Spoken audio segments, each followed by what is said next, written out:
Wiper Joy तेजी से भारत की तरफ बढ़ने लगा। ट्रेनें मनसूख, परवाजें मुअत्तल, इमरजेंसी नाफिज कर दी गई।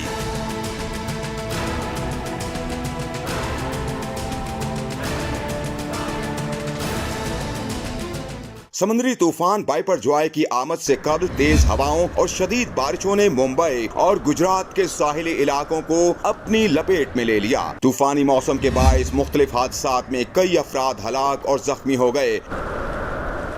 वाइपर जॉय के पेश नजर भारतीय रियासत गुजरात में इमरजेंसी नाफिज कर दी गई है, जबकि साहिली इलाकों से कमोबेश 75,000 अफराद को महफूज मकामात पर मुंतकिल कर दिया गया है। भारतीय महकमे मौसमियात ने वाइपर जॉय को कैटेगरी 3 का इंतहाई ताकतवर तूफान करार देते हुए खदशा जाहिर किया है कि ये हिंदुस्तान से टकराने वाला तारीख का शदीद तरीन समुद्री तूफान साबित हो सकता है।